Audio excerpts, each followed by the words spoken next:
Okay, well, this pod's gonna suck. No way to get around that. The super wild card weekend, I should say, has officially concluded after the games today. But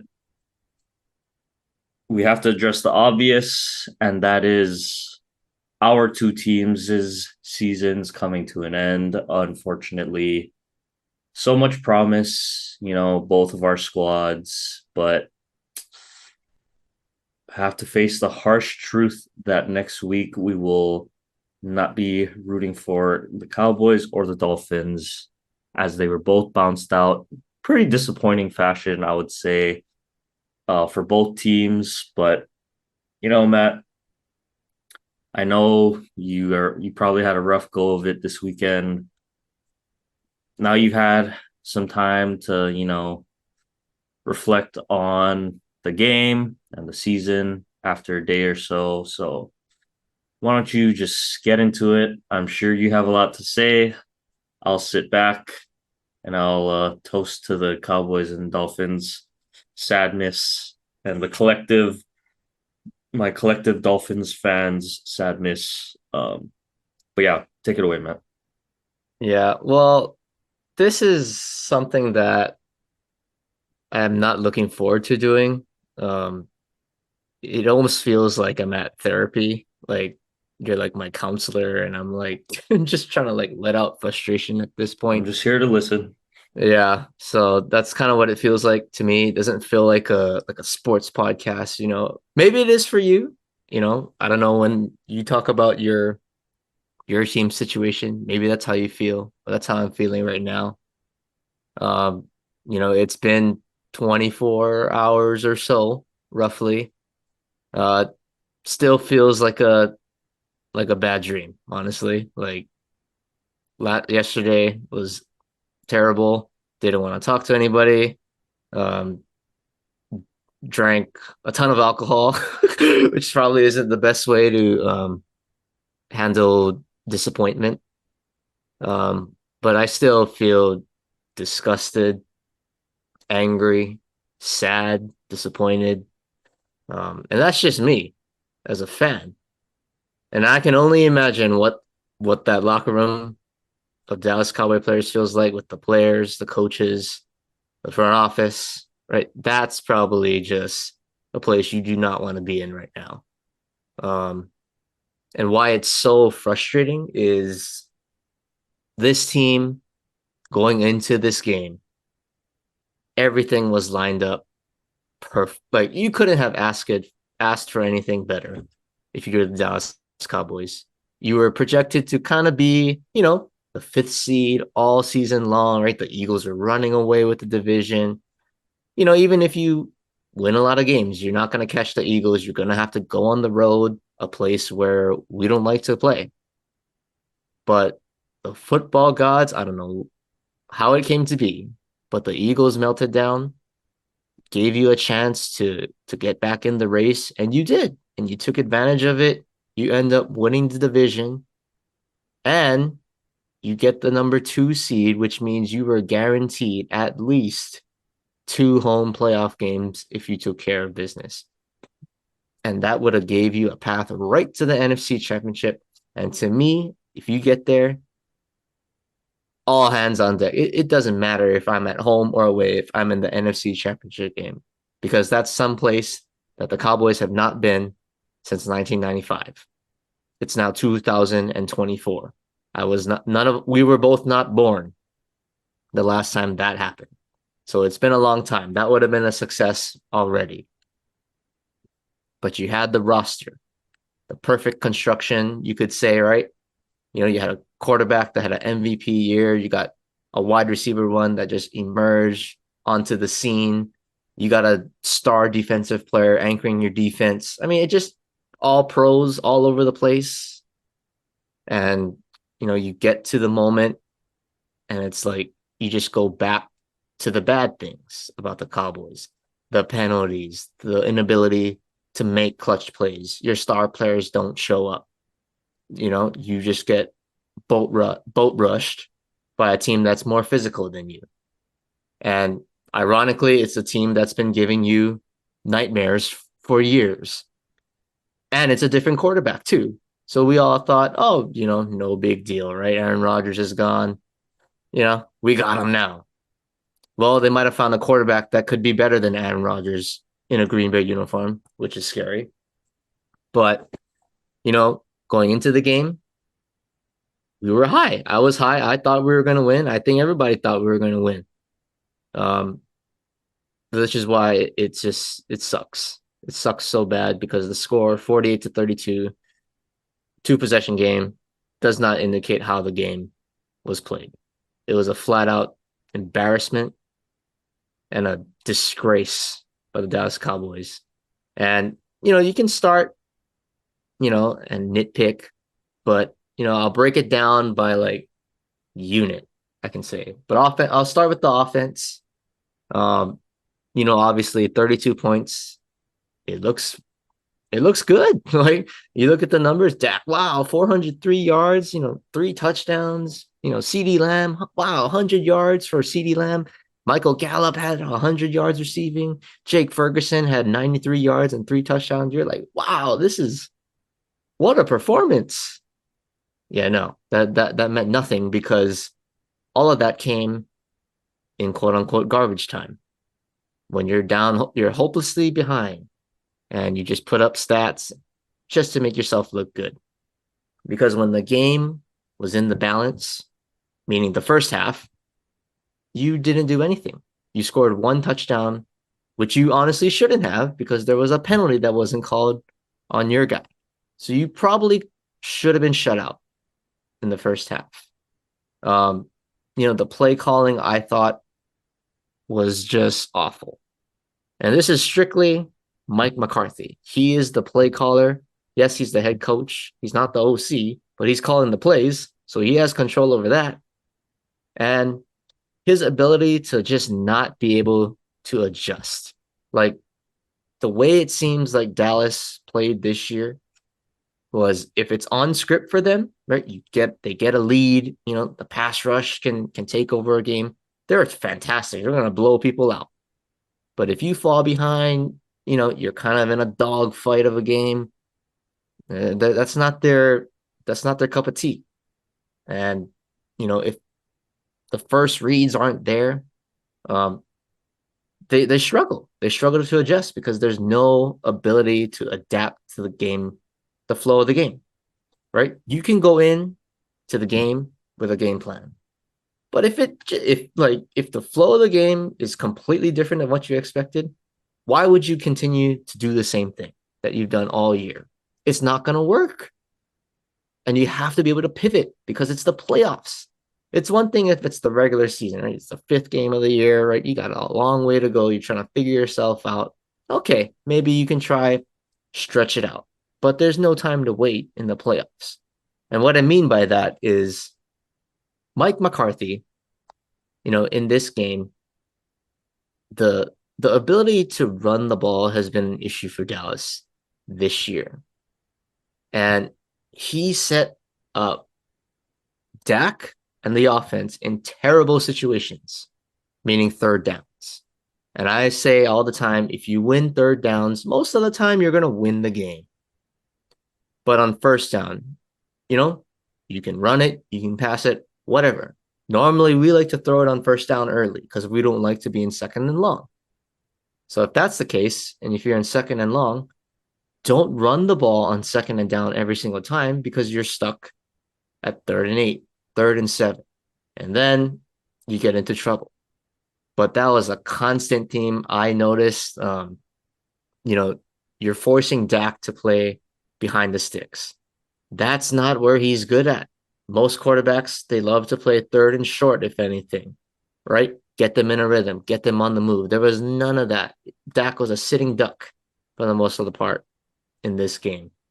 So that's already, a disaster, right? And then you got on the sidelines, CeeDee Lamb and Dak are kind of going at it. It's like, what is this dynamic? Why is it this game that there's this bickering on the sidelines? It's like, we just came off a game where you guys were near perfect offensively. And this kind of theatrical scene goes up where Dak and CD are not on the same page. Like, okay, that's basically CD saying, get me the ball, throw it to me, and I'll make a play.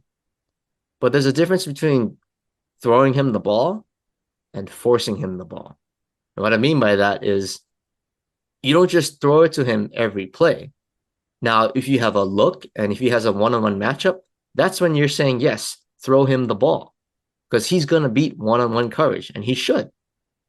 But when you force balls into guys, and I'm talking specifically in result of Dak's second interception, which was a pick six, that's a forced ball because CeeDee Lamb is upset. He wants the ball. And Dak pre-read the defense. He already said, I'm going to throw this quick slant is a triple slant.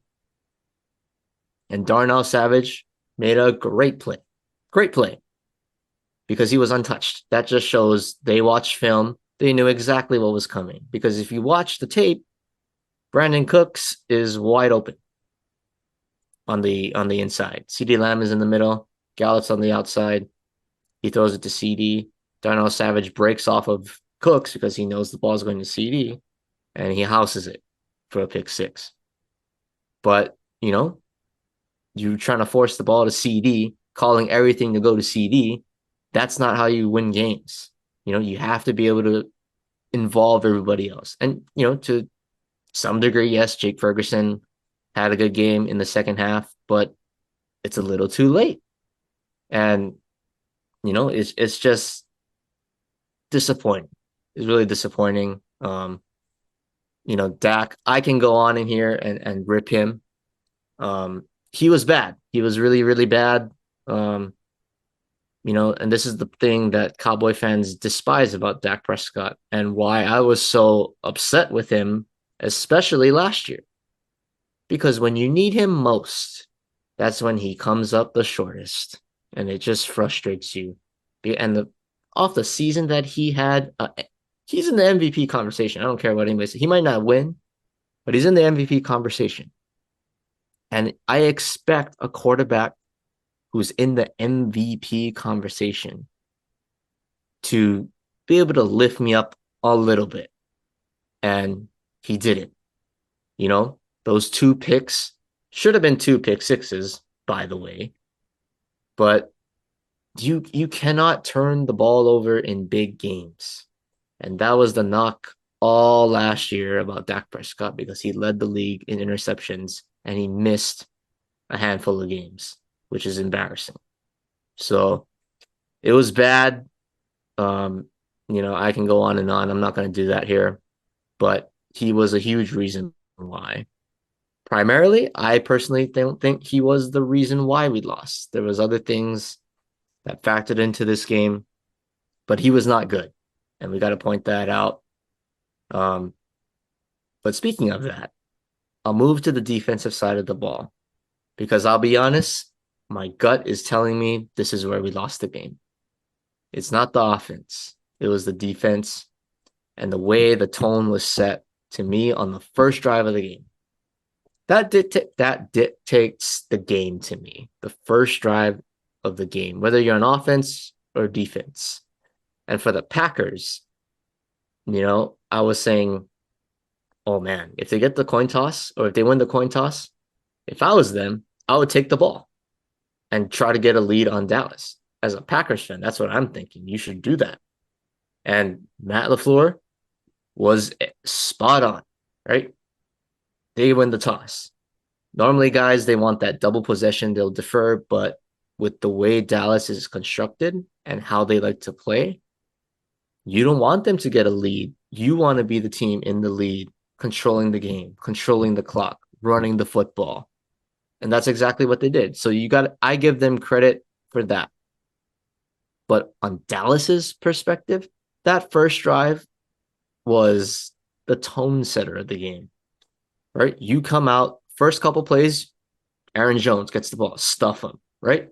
Guard, third and long. You eventually get him to, I think, 3rd and 8, or maybe it might have been 3rd and 12. I don't know.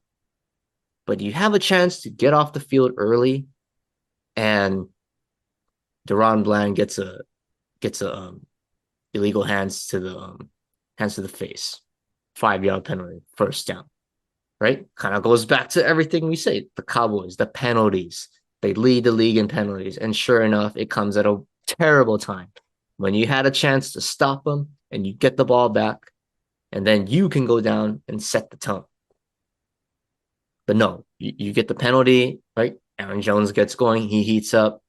You get all the way down to the 5 yard line, you get a chance to stop him, 3rd and 5, and then DeMarcus Lawrence jumps off sides. So you had him 3rd and 5. You know it's going to be a pass, right? Aaron Jones out of the situation in this play.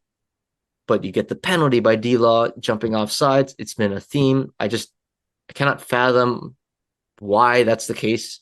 I don't know if it's just me because I watch every single Dallas Cowboys game. When I watch other football games on TV as a general fan, I don't notice these things where guys are constantly jumping off sides every single game. It's the same guys over and over. But that gives them a 3rd and short, and Aaron Jones busted into the end zone from there.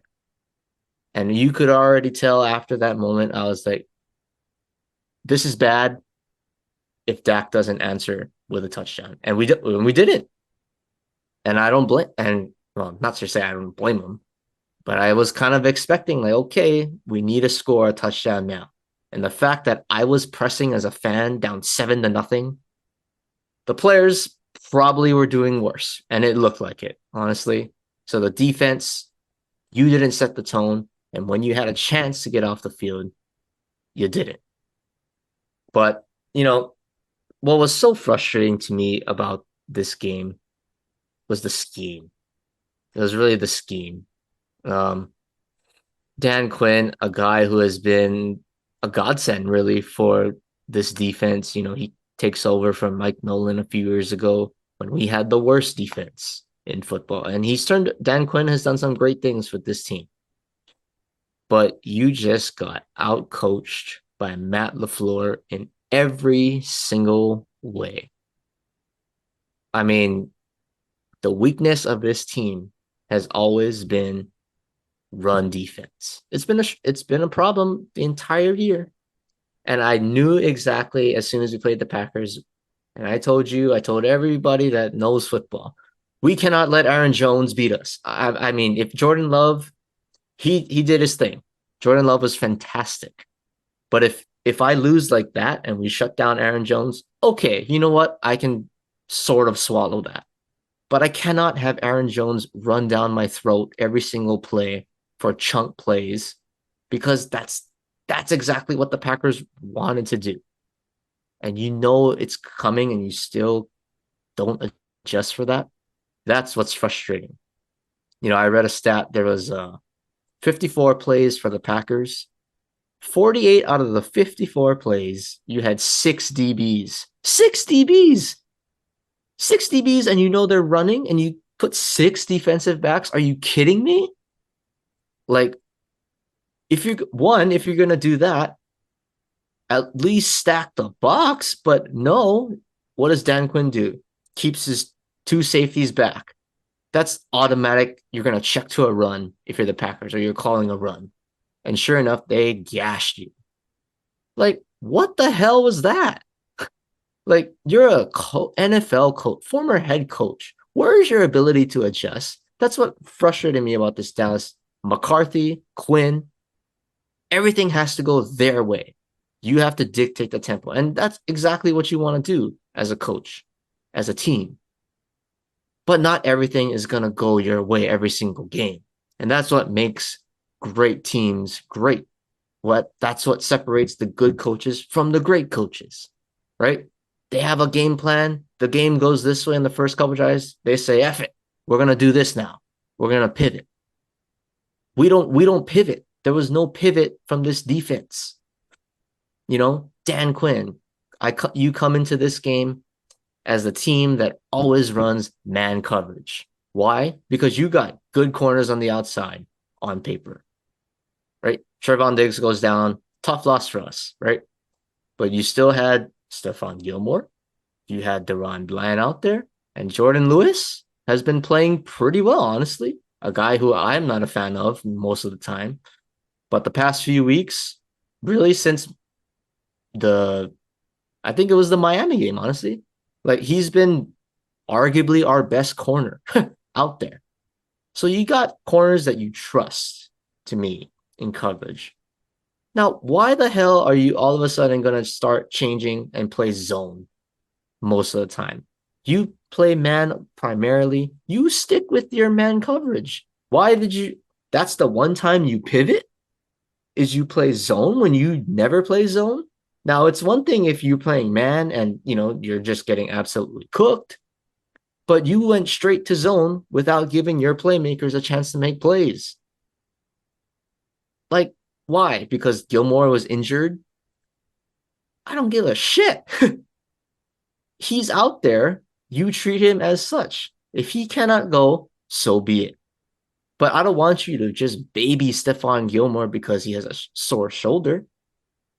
If he's hurt, he's not going to play. But if he's out there, you run the same scheme that's been working for you. And then the one time you want to pivot is when you do that and you don't even give a chance for your guys to do that. Like, I just don't understand. And because when you play zone two, guys tend to back off and cushion. And that's the one thing I noticed with the DBs. You got Deron Bland, and this I hate when teams do this. It's so frustrating.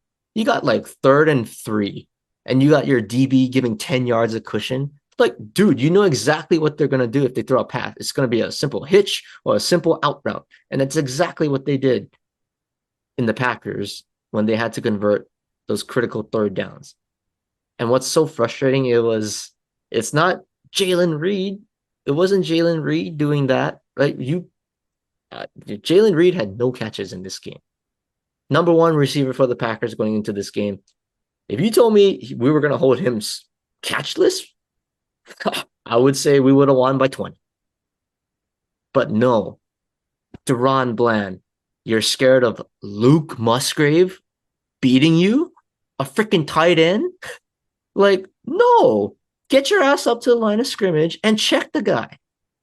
It's 3rd and short. You're not playing 3rd and 15, giving cushion and trying to collapse and gang tackle the guy. You got to make a play on the ball. Get up and press him. And that brings me back to another point. For the whole game, really, now, that was the defense, but the whole game, the physicality was not there. Offensively, there's guys on the defense. I see Jai Alexander, he's smack talking to, CeeDee Lamb all day. He kind of shoved him. CeeDee just walks away. Don't just walk away. The guy just disrespected you. Get in his face. I mean, don't be stupid and get a penalty, but don't just let him walk over you like that. And if you see that in the playoffs, that's a bad sign, man. That's a bad sign. The defense, they quit. It's like embarrassing, just an embarrassment. And when you got Jimmy Johnson at halftime just calling you out, that's how you know it like you're not ready to play. You're not ready to play. Like I was like, wow, when I heard, I don't know if you're watching the game, if you saw that on like Twitter or YouTube, but at first I was like, oh no, he's like doing it for TV. But I realized like, oh shit, like he's dead serious. Like it's like he's the coach in the locker room trying to fire his team up. And that was probably the most inspiring thing I saw from Cowboys Nation that day. When Jimmy Johnson is getting down on you on TV, and it's not even scripted, I think. That was just, he was speaking from the heart. And that's a knock on every single one of those guys in that locker room that day. Just a total embarrassment. Michael Irvin came out after the game, ripped the team to shreds. Being physical is something that Dallas lacks because they're a front-running team. And when it's time to hit your mouth, get your head in the dirt, They can't answer. That was really the story of the game, right? Aaron Jones just gashing you. What are you going to do about it? Hit him. Not after, 10 yards of contact. I mean, just everything. I mean, the DBs, so much cushion. And you still get cooked because you got guys that are 20 yards open downfield. Because why? You don't check them at the line of scrimmage and your communication is bad. You don't pass off when you're supposed to. Like, just things that were like, that's like football 101, like high school stuff. Like, if it's 3rd and 3, why are you giving so much cushion? If a guy crosses over, pass him off. We know that. We don't even play tackle football. That's flag football. That's like playing in recess football stuff. Like, come on. Like, inexcusable. It really is inexcusable. The game was over after the first half. Dak threw the picks, yada yada. It was a disaster. But I'll transition over to kind of the, I guess you could say, a season recap, like post playoff. Looking forward to the immediate future.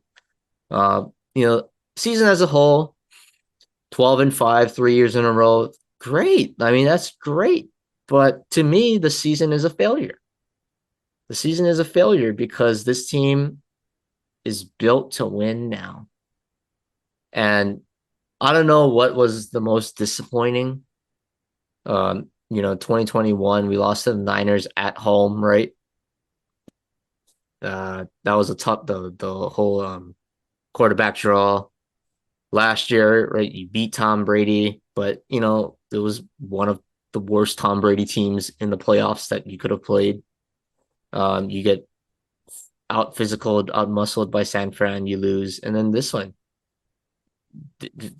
Green Bay just was better in every single aspect, but it was at home. A team that was undefeated at home, 15 games in a row you win, and you get blown out at home. It's a failure. That's a failure because nothing would have been acceptable to me. NFC Championship or more. You have to make the NFC Championship if you are the 2 seed in the playoffs of the NFL. If you're a 1 seed and you're a 2 seed, well, 1 seed, you're probably thinking Super Bowl. But if you're a 2 seed, you damn better be sure thinking, if we don't get to the NFC or your conference championship, that's a failure because you didn't defend your home field. And you lost to the youngest team in the playoffs, the only 7 seed to win in the playoffs. You're the only team in this playoffs that didn't win their home game. Every other home, like higher seed, won, except the Cowboys. Embarrassing, just an embarrassment. The season is a failure because nothing matters in the regular season if you're the Dallas Cowboys. Now, looking ahead, right? Mike McCarthy has 1 year left on his contract. Is he coming back? Only one person knows that answer to me, and that's Jerry Jones. But how can you bring a coach back after this performance? It's one thing if you get beat, if a team outplays you, yeah, whatever. Football, right? It's the NFL. That's the best of the best. Anybody can beat anybody on a given day. But for you to get just physically dominated in every single aspect of the game, and your coach comes out in the post-game interview and says, we weren't prepared. I don't even know how Mike McCarthy has not been fired yet. There is no way you can bring back McCarthy as the leader of this team going into next year. Because how, as a player, can you even listen to what this guy has to say already? Like, I think coaches now, like, if you have a coach that you have respect for, you're going to fight to the death and play so hard for this guy. That's kind of what, pushes you over the edge to some degree. And I just look at a team that's been winning a lot in Kansas City. Andy Reid, You don't think the players in the locker room respect the hell out of him? I think so. And they're going to play hard for him. But how do you bring back a guy that had an absolute disaster, a choke job as a coach, and just say, "Oh, we're going to win the Super Bowl next year"? No, that's not how it works. That's not how it works. So, Dallas, if I'm the GM of this team, Mike McCarthy, gone. Dan Quinn, gone. Brian Schottenheimer, gone. Bones Fossil, the special teams coordinator, I actually like him. I think he's one of the best coordinators in the league, but he was McCarthy's staff. So that's up to, the coach and the GM, whatever. I wouldn't mind keeping him, but I could see him being gone. Al Harris, our DB's coach, is probably the only guy I would say you keep him because he's done a great job with the DBs. I think, he's a young coach, but he's part of the McCarthy, coaching staff. So in that case, gone. You have to change something if you're the Cowboys. You cannot go back into next season saying we're going to win the Super Bowl, and it's basically the same construction of an organization. Things need to change, and the easiest thing to do is your coaching staff. You can't just get rid of every single player. That's not going to work.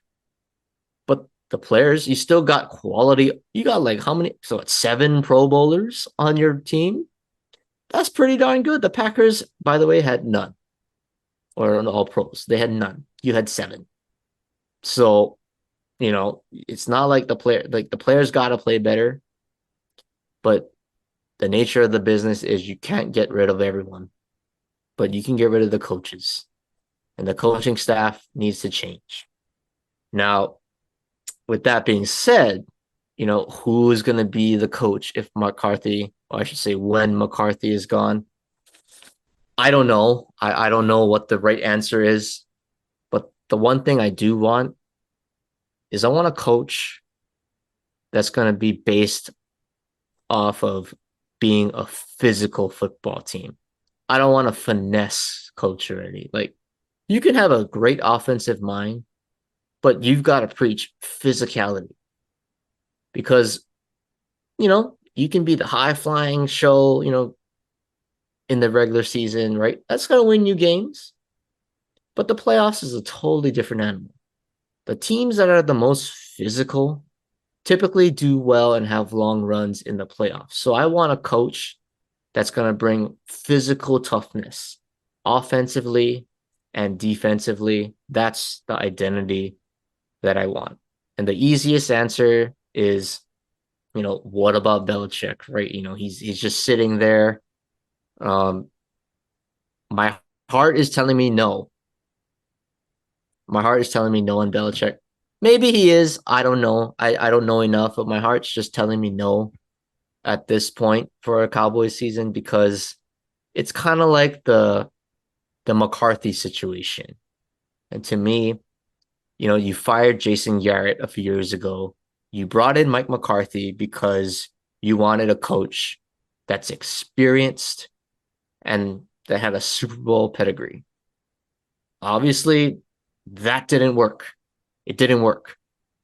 So maybe that's not the answer for us, right? Just because you have a Super Bowl, that doesn't mean it's going to guarantee success in Dallas. But that needs to change, I think. So I wouldn't say Belichick would be the top, candidate to me. And I've seen enough, right?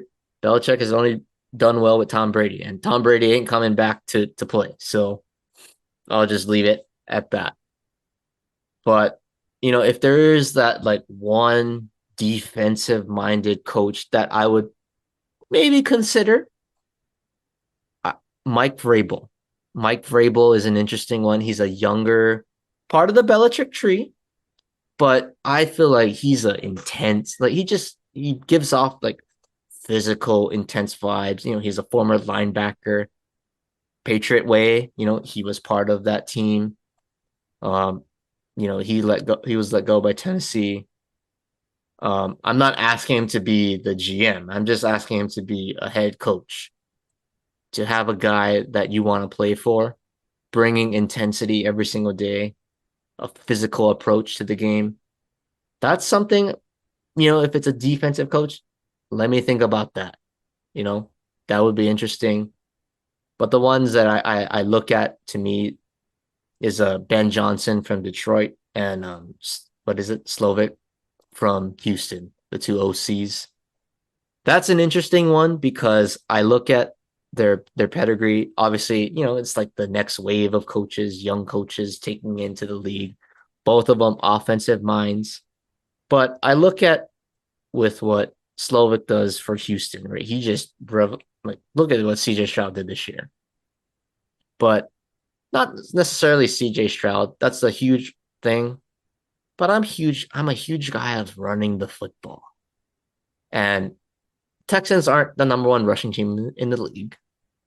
But I've seen enough where it's like, part of it is fantasy. But he had Devin Singletary. That guy was nothing in Buffalo, but when he became the bell cow, he had a pretty good, close to the season. And they were feeding him, right? Giving him the rock, establishing the run. And that makes CJ Stroud's job so much easier. Ben Johnson with Detroit. We already know what kind of things they do, right? Monty and Gibbs. You got a 1-2 punch, run the ball, play action with Goff. You got a receiver, Amon-Ra St. Brown. Dallas got a guy, CeeDee Lamb. They got a young tight end, Sam Laporta. Well, Dallas got a guy, Jake Ferguson. Personally, I still think Dak Prescott, you can do more with him than Jared Goff. A mobile quarterback. Could you imagine what Ben Johnson can do with a mobile quarterback? So I'm looking at those two guys. If I'm Jerry, you go after them. And I don't care what they're asking for. You write a blank check. Because if you're really serious about winning a Super Bowl, you told us as Cowboys fans, you would pay whatever the price was to hold the trophy up. Well, guess what? There's no salary cap on coaches. You can pay them as much as they want, as much as you want. So if it's a bidding war, you better outbid every single damn team. You want the Super Bowl, Jerry. Now I'm turning to you. And the one thing that needs to change, which I don't think it's going to change, I need a new GM. I really do need a GM that's a football background. I think the easiest thing to do, and Cowboy fans would love this, is you let your player of personnel, Will McClay, be the full-time GM. He's been the godsend for this team behind the closed doors. The guy that says, let's take Trayvon Diggs. He's the guy that says, let's draft Dak Prescott. Let's take Zach Martin over Johnny Manziel. Let's take Tyron Smith. Let's build up a wall. Let's take Tyler Smith. Even though he's the most penalized guy, but we see the potential. That's the guy that's the brains behind this. Jerry is the poster child for it, but it's Will McClay.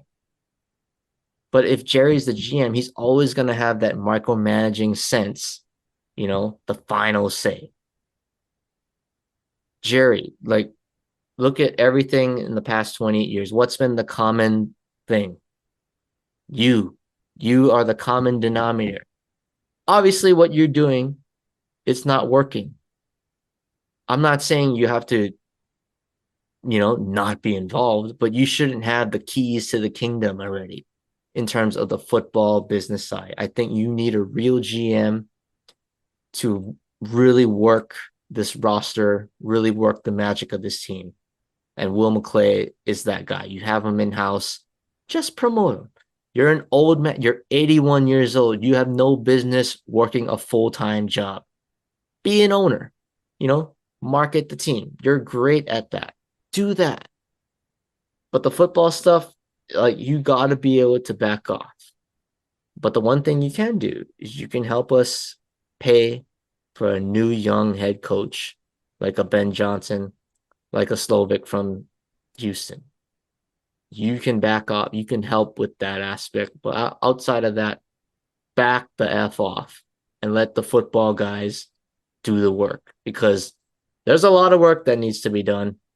There's free agents Stephon Gilmore, Tyron Smith. I think guys that you got to keep for the right price. Pollard, let that guy go. I'm so done with Tony Pollard, unfortunately. But you can replace running backs. But offensive line, I think Gilly is another one. Veteran leadership, you kind of need that. But we'll get into the weeds of it. But even Dak is another thing that's been a huge conversation. What do I do with him? 2 years ago, 1 year ago, I was saying get rid of him. But I'm kind of going back on it now. It's like I don't have a better option to go to. Like, we're not drafting high in the draft. We're not going to get Caleb Williams. We're not going to get a guy like that. So who am I going to turn to for a team that's ready to win now?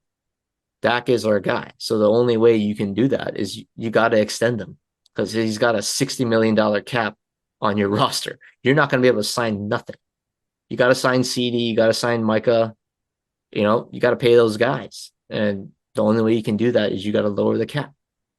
And you got to give Dak Prescott an extension. However, if I'm Dak Prescott, I would be thinking unselfishly, like, yes, I know he's going to ask for the max money, but do you really deserve it? Do you really deserve it?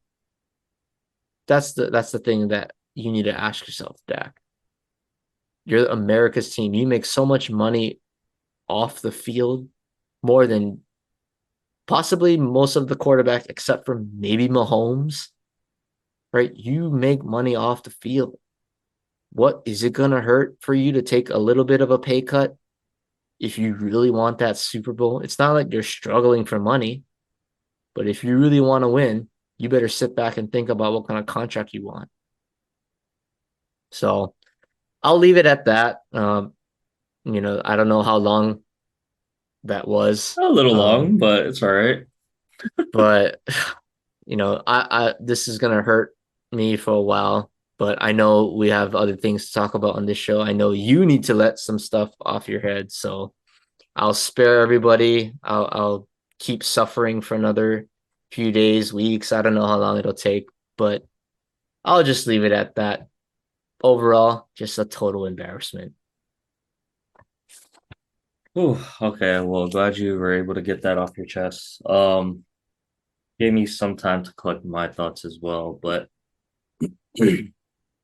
I'll get into the Miami game, and I'll break down the game first and then kind of do my whole season outlook and yeah, just kind of reflect. But yeah, I just want to start with the game itself. I thought, going into it, we were going to have to run the ball effectively, which we did not. I thought we were going to have to, keep Patrick Mahomes in the pocket, which we did for the most part. But we saw what happens when he did get outside, two big runs that killed us, right? And then, no mistakes and communication. There's one mistake by Tua, wasn't the most costly mistake in the world, but I just thought the communication probably on both sides of the ball could have been better. But I'll just get to the game. Just I would say my overall takeaway and frustration, I think, stems from the fact that offensively, it looked like it just didn't look like the same team that I was watching all year. And just a little bit confusing because I understand, first of all, we got to establish it was one of the coldest games in NFL history, right? And, I wasn't there. I don't know what -4 into a -20 or 30-degree wind chill feels like. I know there were winds swirling around on the field level, but, if our entire game plan is going to be based on quick vertical strikes over the middle of the field, and we don't have that, I think that's an area for Mike McDaniel to sit back and say, we need to be a little bit more diverse in our attack offensively, you know. But yeah, I'll get into that. But first, gotta tip my cap to Kansas City defensively. They've been a top five defense all season, and I think really Kansas City's defense is their strong suit of this team. I said that before the game. I still believe that. And, Steve Spagnuolo, I thought did a great job mixing up the pressure, giving different looks than what Tua and Mike McDaniel were going to be ready for. And the defense, I mean, the players themselves, I mean, the linebackers and the defensive line just keyed in on that run game, really didn't let Miami get anything established. I think Miami only had 77 yards on the ground, only 18 carries. Like that's not going to cut it, right? Especially in that type of environment. I think it was pretty obvious, both teams were going to come out and try to run the ball, but I just thought there was no adjustment in that. That really frustrated me. But first of all, yeah, I got to tip my cap to Kansas City and their defense, and their offense. They made plays when they had to. But I got to talk about our defense because they stepped up again. They gave up some big chunk plays, um, let Mahomes out of the pocket, but for the most part, I thought really held their own, kept the Dolphins in this game, a lot.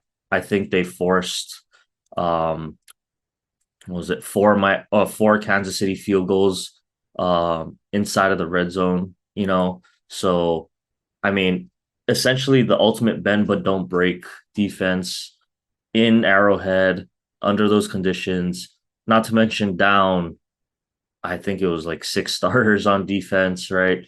You don't have your two key edge rushers, your middle linebacker, who is essentially the captain of that defense, the brain of that defense in Jerome Baker.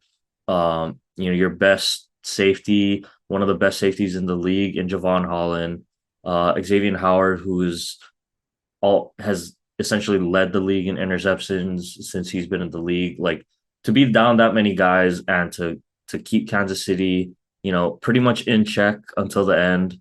Um, really, I can't say enough about them. And there were some plays I did have a little bit of an issue with, but I'll get into that a little bit later. With Patrick Mahomes running, but yeah, I got it to my captain defense, and so that's the only good that I have. So I wanted to start with the good, and now I kind of have to get into the bad. So, um, I just thought, first of all, so I'll stay on the defense. Um, I think this is something that the league as a whole is going to have to address because we try to protect these quarterbacks as much as we can, and understandably so. We're shifting more towards the offense. We want more points. It's good for business to have exciting teams and exciting quarterbacks, right?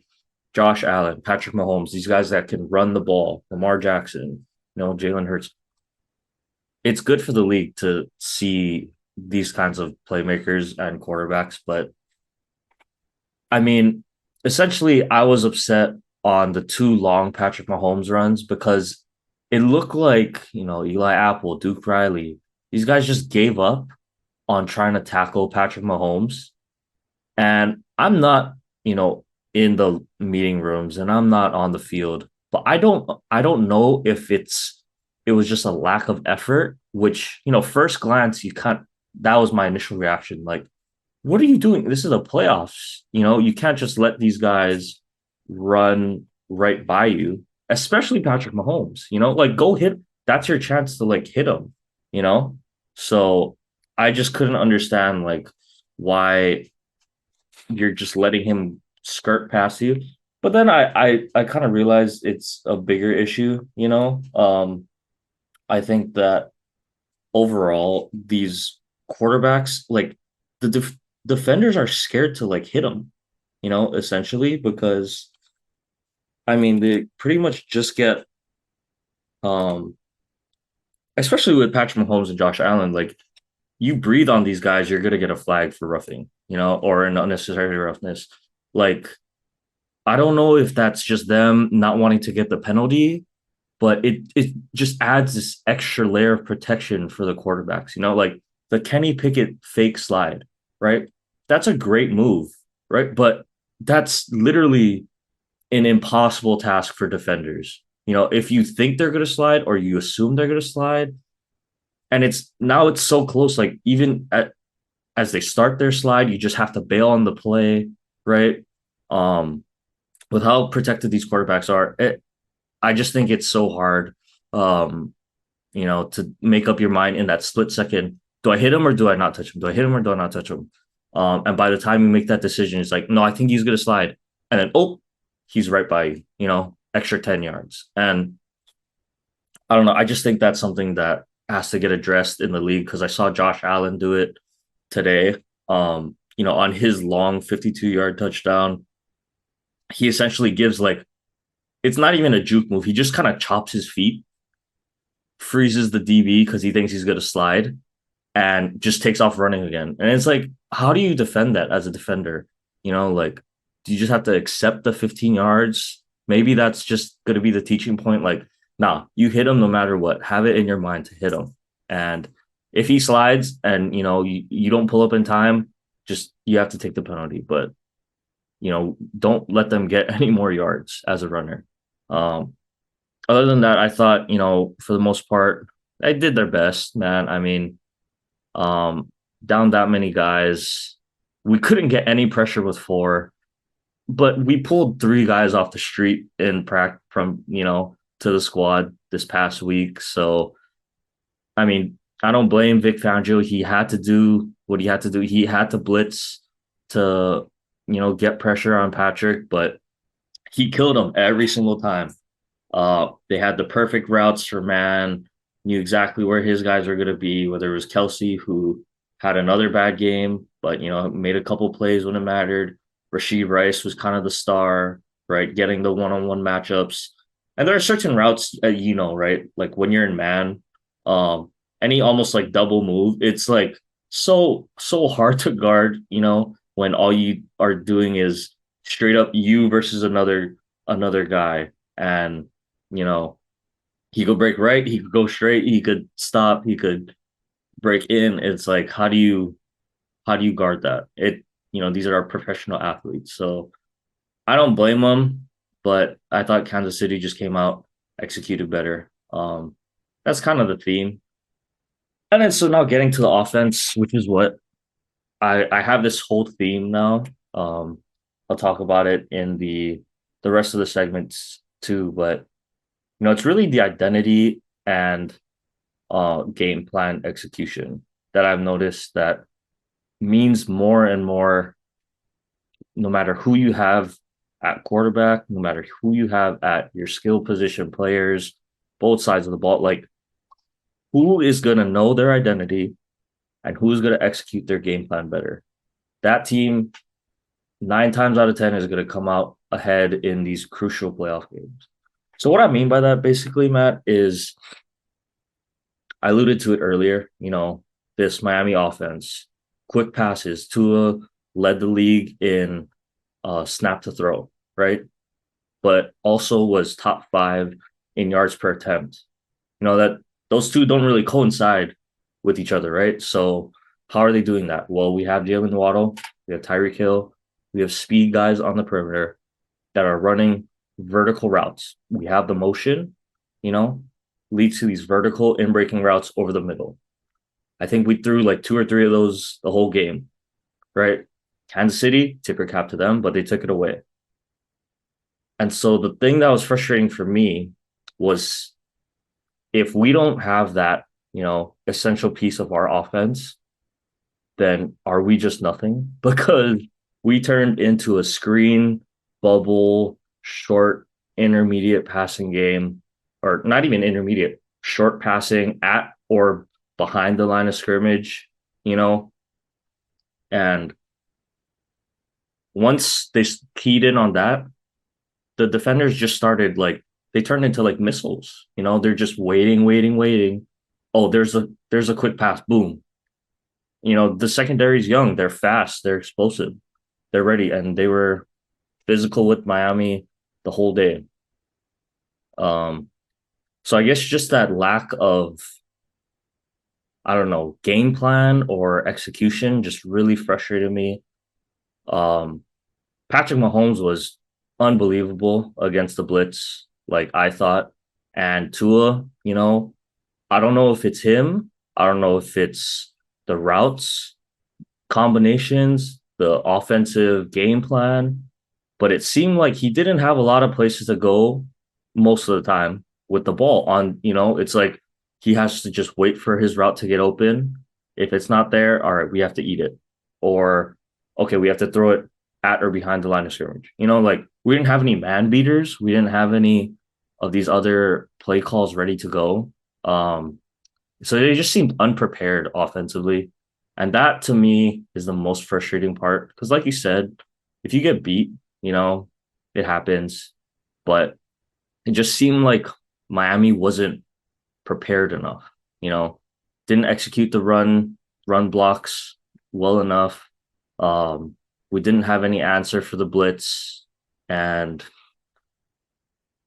it was just agonizing because we'd seen this offense all year, the 70 points, the number 2 offense behind Dallas, right? Like, I mean, our teams are basically the same if you think about it. yeah. And in so every way. it was just the lack of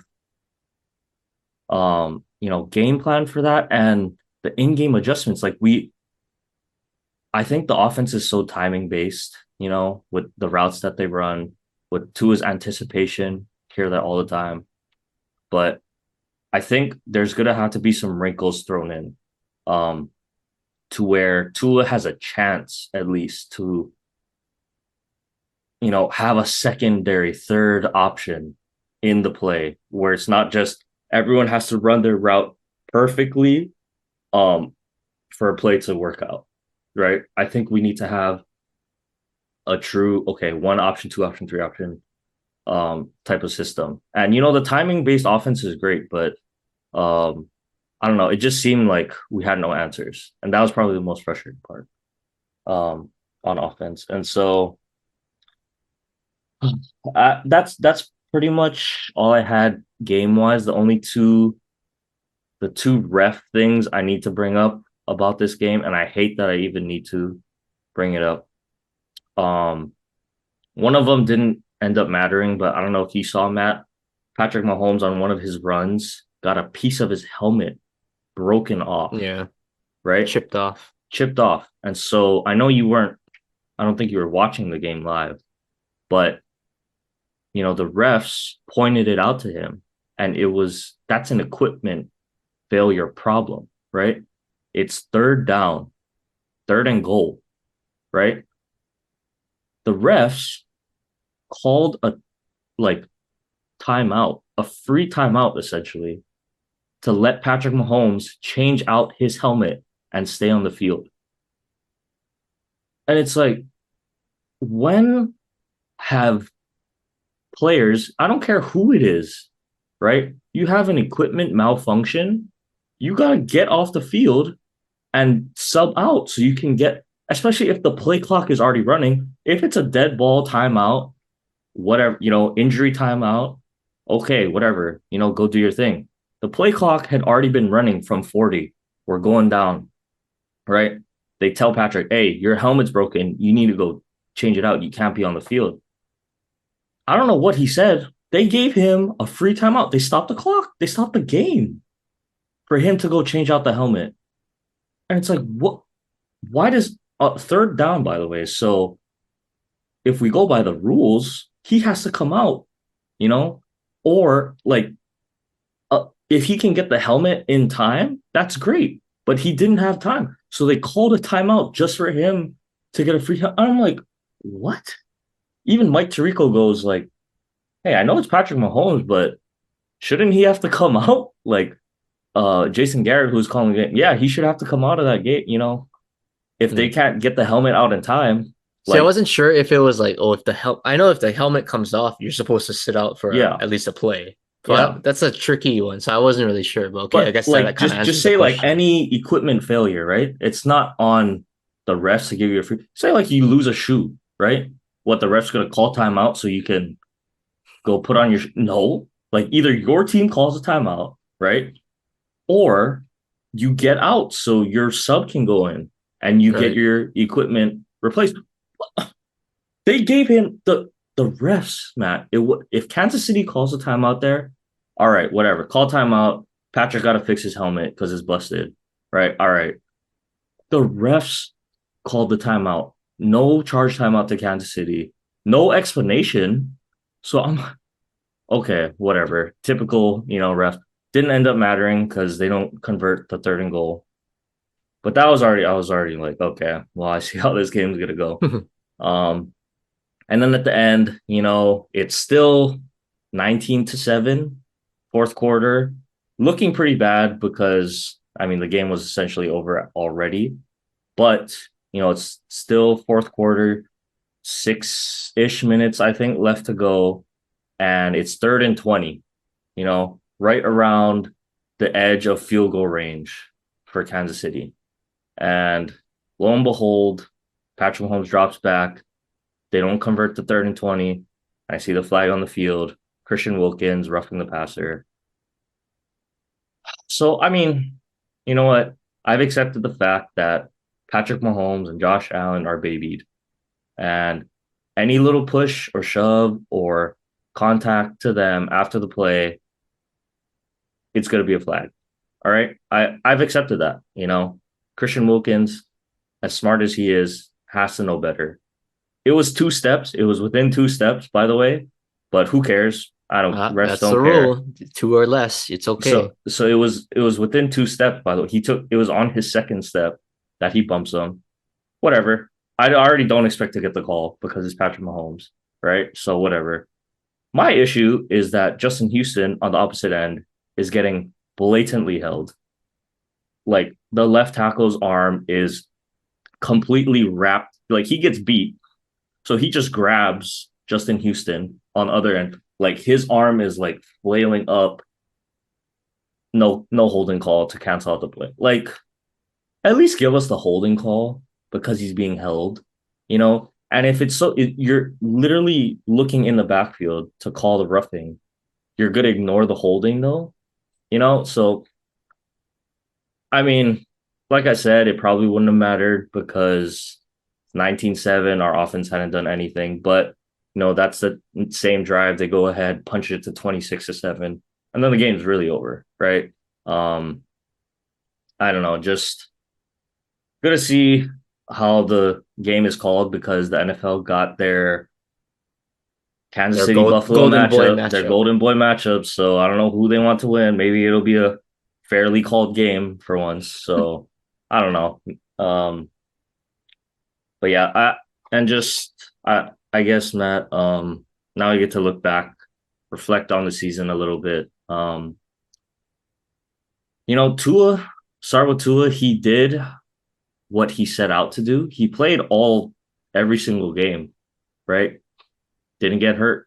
So I think the injury problem, he's injury prone. That's his big thing.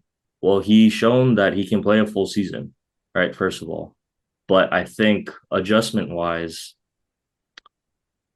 just getting more accustomed to the offense. And I got to cut some slack to this Miami team because I think they had like 15 plus different offensive line combinations throughout the season, which that's tough. Um, Buffalo, like looking at Buffalo on the other hand, did you know they kept their same starting Yeah, offensive line unit the the whole entire season. season? Do you know how Yep. insane that is? That's Um, rare. I don't think you'll ever see that again, honestly. but I'm not even saying like Miami needed that to win, but Connor Williams, I thought was the biggest blow. I know what you think of Connor Williams, Matt, but he was literally, according to Pro Football Focus, the best center in all of football. And I think we had like a 5 point differential with him on and off the field, which is saying something. So we all know how much the offensive line is important, but yeah, I think with the injuries, Tyreek after that Tennessee game just wasn't as explosive. I mean, he was still Tyreek Hill, but that ankle, he was playing banged up ever since that he rolled that ankle. Um, he wasn't quite the same. Jalen Waddle barely made the game this past week. Raheem Mostert was pushing to come back. So they didn't have all their weapons, but Tua, I mean, I don't know if it's a lack of trust from McDaniel. I don't know if they genuinely thought that was the best game plan to just hit these short throws, but we need to see some growth in the big games, period. You know, whether it's executing the game plan better or coming up with a better game plan, or you know what, honestly, I know Tua because same like Marcus, they're very like listen to the coach. Oh, just do what you're told, execute the play. I need a little bit of like an F it. I'm gonna go make a play, or we need this right now mode. And I'm talking about one specific play in this game, Matt. 4th and 8, or 4th and 16 or something. We throw an 8-yard slant to Cedric Wilson. I couldn't believe what I had just witnessed. Like, we're, you know, already pretty much out of the game, right? But 4th and 16, we're gonna throw an 8-yard slant. Like, Tua, I don't care if that's a play call. Like, throw it be past the sticks. Just say, all right, guys, Mike called this play. Nah, go run a go or something. Like, yeah, it's the game plan and he's telling you the plays, but you're the quarterback, you're the decision maker on the field. Go audible to something else. Like, at least go out throwing or swinging. Like, don't just go, okay, check down. Okay, check down. Like, yeah, I said last week, take what the defense gives you. Don't make the bad force. But when you're down like that, you kind of just got to say F it and just chuck. Especially on a fourth down. At fourth down, man. That was like Kirk Cousins the other year, Yeah, right? last year, right? When it was fourth down, game on the Hawkinson. line, I'm going to check down to Hawkinson in the flat, 5 yards short of the sticks with the defender on him. Like, really? Can I just have a little bit of like gunslinger, that Alabama tool, just like slinging it down the field with confidence? And so I think that's just something that they need to address overall. I think we're going to see a change in the offense, Matt, honestly. I think we'll still see a lot of this timing and rhythm based offense, but I think if we incorporate a little bit more wrinkle into the playbook, that's going to just take this offense to the next level. And the other thing, Mike McDaniel, I do think he deserves a fair share of the blame for play calling wise as well, because I truly do think like Tua is just going to do whatever he's told to execute. Honestly, like if you tell him, okay, Tua, we're running this play, he knows the play. He's going to run the play how it's supposed to be ran. He's going to go through the progression in the right way. And so I don't think it's him like saying, nah, guys, let's not run the deep ball. Let's run this wide receiver screen. Like, I don't think he's gonna do that. I think he trusts in Mike. And so just based on the type of person that he is, he's not super like real flamboyant or like He's not a aggressive. diva. Yeah, he's not a diva. He's not like, I'm just gonna go do my own thing, which maybe I'm saying like he needs a little bit more of that. But I just don't think he's at that point. So I don't know if it's a lack of trust between Mike and Tua, and he doesn't think he could throw it down the field, but I think Mike is gonna have to, step up his play calling a little bit too. Because where was the fun? Remember in that the Denver Broncos game, he's like no look shovel passing. We have guys running all these crazy routes. Like, where's the fun? There's no trickery. It's the playoffs, right? Like, you want to leave it all out there. Fake punt, fake field goal. Okay, yeah, the weather, I get it, but some kind of showing where it's like we're gonna pull out all the stops to try to win this game. And it just seemed like, no, run, run, okay, check, run, run, check down, run, run, check. And I'm like just losing my mind watching the game. You know But what that's like? That's called Kellen Moore. That's called a front running coach. Because so anybody can coach when you're winning big. Like, it's wow, it's terrific. You can be flashy, but it's like when the good coaches make those play calls when the game is tight and when you need it in the playoffs, right? you're right. So, hey, your And coach has that problem. My coach, well, my hopefully ex-coach has that problem. So, that's the kind of things that I would think both of us would want to see for next year. That needs to and change. you're right. And I'll just leave it on this note, Matt, for Miami. And it was really like just reflecting on the season. I know the injuries, but I can't help but think how differently things would be if they won that Monday night game at home against Tennessee. I mean, I just can't, like, I keep going back to that moment because at the time I was like, it's no big deal. We still have our whole destiny in front of us. We control our future, yada, yada, which we did. But man, they win that game. They clinch the 2 seed essentially, right? After they beat Dallas. 12 wins, and they're chilling pretty much, right? They can rest their starters where the 2 seed were at home. And like 14-point lead with 3 minutes to go, and we choked the game away. Like just looking back, you know, even if we had Buffalo at home this weekend, that's a completely different story between the cold, like 75, 60 degrees in Miami versus the one of the coldest games in NFL history. So that's one that's gonna stay with me like for a long time. Just the what if, you just go ahead and close out that game. It's a completely different story, I think. We could rest our starters even against Buffalo in week 18. Like so that's one that's gonna stick with me. Welcome to my world every single year. That's one that's gonna stick with me. But I will say, a little bit too eccentric because there's a lot of talk. Is Tua the guy? Yada yada. He chokes in the big moments. He can't do this. He can't play on the road. He's not whatever. So I had a chance to reflect on it, and after this season, to a certain degree, everyone is right.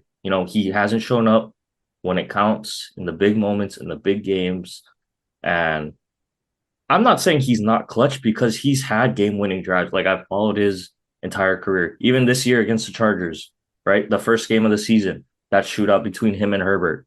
He's the one that had that last game winning drive. Justin Herbert couldn't pull it off, right? So it's not like he can't do it.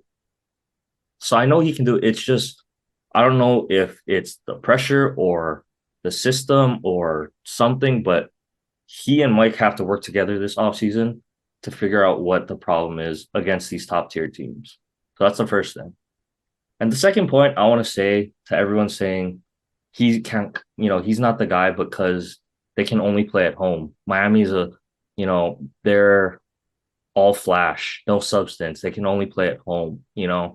On the road, they're yada yada. Tua can't do anything if he's not in Miami. Okay, let me just put this in perspective for all you casuals out there. All right. So, arguably so. Maybe he does perform better at home. Guess what? A lot of quarterbacks, all time great quarterbacks, perform better at home than on the road. Let me just read you this record. All right, Matt. So I'm going to go through a couple records of all time great quarterbacks real quick. Peyton Manning, 14 and 13 in his playoff career, right? Known as a true pocket passer. 14 and 13 overall. On the road, 3 and 5. Okay. Drew Brees, 9 and 9 in his total career. Probably the closest comp we have to Tua, right? Drew Brees, shorter guy, but deadly accurate. 9 and 9. Okay. Total playoff career. On the road, 2 and 5. Right. So a lot of these teams struggle with precision passing on the road. Tom Brady, he's the GOAT. We acknowledge this. We accept this. 35 and 13 in the playoffs ridiculous, by the way. But 35-13 on the road, still great numbers, 11-4, right? But let me just point out, only 4 of those games, so 4 out of the 15 games, did he have a passer rating of over 100. Only 7 games, so less than half of those, had a greater passer rating of over 90. So, and we know what those Tom Brady Patriot teams were like, right? Gritty defense, cause turnovers. So even the GOAT, less than half of his road wins did he have a 90 or above passer rating. Think about that. That's the GOAT. And even nowadays, the new GOAT, Patty Mahomes, he's 12-3 in the playoffs. He has only played 2 road games in his playoff career. I'll Both of say those that games, neutral game, neutral yeah, site. and they were both in the Super Bowl at neutral sites. The rest of his playoff career has been at Arrowhead. So I think now, we have the formula. The Dolphins are close. They're right there, I think. But the formula is going to be getting the 1 or the 2 seed. There is no excuse now. The regular season for them matters more than these other road, playoff contender teams, because you have to be able to win at home. And with how the NFL is set up, you have the chance to do that in the playoffs. You just got to go earn that. So I think you get to 11 or 12 wins every year and you play in Miami, you have a chance. That was mind blowing to me. He's 12-3 in the playoffs, and his only 2 road games are in the Super Bowl, where he's 1-1. So I mean, is that not just saying like home field advantage is a real thing? So I'll leave it at that. In the NFL, it matters. It It matters. matters. And so yeah, Miami. Except for the Cowboys, because you lose at home in the playoffs anyway. So Well, yeah, for the most part, it matters. So I'm done. I know we're going really long, but it's essential for us, it right? was our therapy session. It's essential. So still got a little bit of ways to go. So everyone, sorry, stick with us. Um, let's move on, Matt. Leave our teams in the past. Let's focus on the teams remaining. As hard as it is, let's get to the divisional round. A little bit of a preview. So we'll do the same thing. We'll go in order like we did last week. So first game, I think all the games are going to be fun, but I really think this one's going to be fun. Houston at Baltimore. So I know you didn't watch much football, so I'll kind of give the brief rundown. So Houston at home. Essentially, CJ Stroud is him as a rookie. I just think he has a lot of playmakers. Got to give credit to their offense coordinator. The system is just easy for him at this point. He knows and understands the offense they're trying to run, and it confuses defenses a little bit. Cleveland Browns defense was the top in the league. They got gashed by him in that first half. And on the flip side, we got bad Joe Flacco. I mean, the We were wrong on turnovers, that one. the turnovers came back. 2 pick sixes.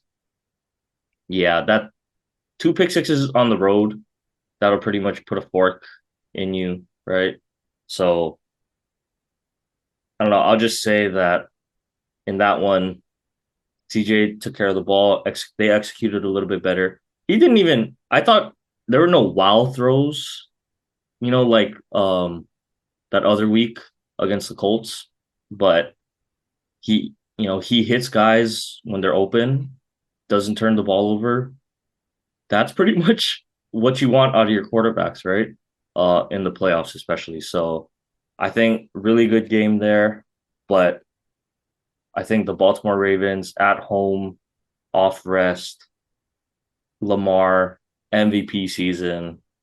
I'm going with the Ravens. I think CJ Stroud's rookie Cinderella run is going to come to an end this year. Yeah, I'll go. I think it's going to be kind of ugly. So I'll go like 24-20 Baltimore. My prediction. 24-20. Okay. Yeah, I mean, I'm with you on the team. I think Baltimore, they've been the best team all year, top to bottom, offensively, defensively, I think. Um, they're playing at home. You got the MVP, I would presume, this year playing quarterback on your team. Kind of like your chances if you have all that, in your back pocket. So I'll say like 27. I'll go 27-21. I think Baltimore wins this one. But really for Baltimore, Houston, anything they get at this point is just gravy. I mean, it's exceeded expectations, right? But for Baltimore's sake, I gotta say this. If it's not now, when are they gonna, get over that hump? They have the number one seed. Patrick Mahomes, down year so far. Josh Allen, kind of a down year, but it's the Josh Allen roller coaster, right? Sometimes you get the good one, sometimes you're gonna get the turnover prone one. So, and you're gonna get to play them at home. If not now, when are they gonna do it with this unit, with this core? So I think the pressure's on, but I think they get it done. But I just had to point that out because the stars are aligning for them to get over that Patrick Mahomes, Josh Allen hump in the AFC. I think so. And I agree with you because the AFC, I don't think it's getting any easier. Like, I No, think it's not. Houston's going to be even better next year. You Joe know, Burrow's coming Joe back. Burrow's coming back. We're going to assume Miami is still going to hover around 10 or 11 wins. Aaron Aaron Rodgers, Rodgers. yep, Aaron Rodgers is going to come back. That Jets team is going to look completely different. So, AFC is going to be an absolute bloodbath again next year. Maybe, the Chargers figure it out with their new head coach, Justin Herbert. So yeah, Baltimore, I think they really need to capitalize, like you said. But I think, as good as CJ Stroud has looked, and I think he'll have another decent game as well. But, you know, Laramie Tunsil really handled Miles Garrett surprisingly. Um, but I think I mean, the Ravens led the league in sacks, I'm pretty sure. So CJ is going to see a whole bunch of different pressure. If he can execute his hots against that, they have a chance. But I still think fully healthy or fairly healthy, I should say, Baltimore team at home. And I think they're going to control the clock. Lamar can run, Gus Edwards can run. Um, I believe Mark Andrews even may be coming back, which is going to be a huge pickup for them. So they just keep CJ Stroud on the sideline. That's probably the best thing that they can do. Um, That's their limit his, specialty. yeah, limit his possessions. That's what I think. That's why I think it's going to be not super high scoring, 24-20. So that's why I got Baltimore. Okay, moving on. The next Saturday game. Intriguing one. Another Green Bay and San Francisco showdown. This time the Packers going on to the Niners. I'm kind of torn about this one, Matt. I think this one's going to be pretty close again. LaFleur and Shanahan, same tree pretty much. But it almost feels flipped from that year Rodgers won the MVP, and San Francisco went into Green Bay and upset them because now Green Bay is the one like they got nothing left to lose. Like they're the underdogs. Now all the pressure is on Brock Purdy and this Shanahan offense. Can they execute? And I think this game is gonna be closer or pretty close as well. But I just can't go against San Francisco. I just think too many weapons. Um, with an extra week to rest and prepare for Kyle Shanahan, I think we're going to see a whole bunch of different looks to get Christian McCaffrey, George Kittle, Deebo Samuel, Brandon Ayuk. It's just too many guys, I think, for me. Um, and too many ways for them to easily get the ball because they're one of the best yak teams in the entire NFL. And there's just too many ways, I think, for Shanahan to scheme up open looks for those guys. And I really think as long as Brock Purdy doesn't come out and throw three picks, like he did against Baltimore in one half, then San Francisco is going to win this one. I think Jordan Love, he'll kind of get into some kind of a rhythm because he looked great against the blitz as well. I will say, his sidearm throw, it's like Rodgers esque. I actually love watching him throw the ball. I think it looks so smooth every time he throws. It almost looks like a short. He looks like a shortstop a little bit with a 3/4 arm slot, but I still think the Niners win this one 27-20. I'm going 27-20 in this one. 7:30. Okay. Yeah, I like that. Yeah, I'm with you. I think the Niners win this one. Um, but it's interesting because, like you said, right, you touched on it. LaFleur, Shanahan, they come from obviously the Mike Shanahan tree. Um, Similar style offense. Both of them got good running backs. Um, but I just think the difference is the guys on the outside. I think I trust Debo Samuel, Brandon Ayuk, George Kittle just a little bit more to make a play there or two. But I think the defense for the Niners is a difference. The Green Bay defense, yes, they played well. You could say against Dallas, they still gave up 32 points. A couple of weeks ago, Bryce Young kind of had a day against them. A few weeks back in the regular season.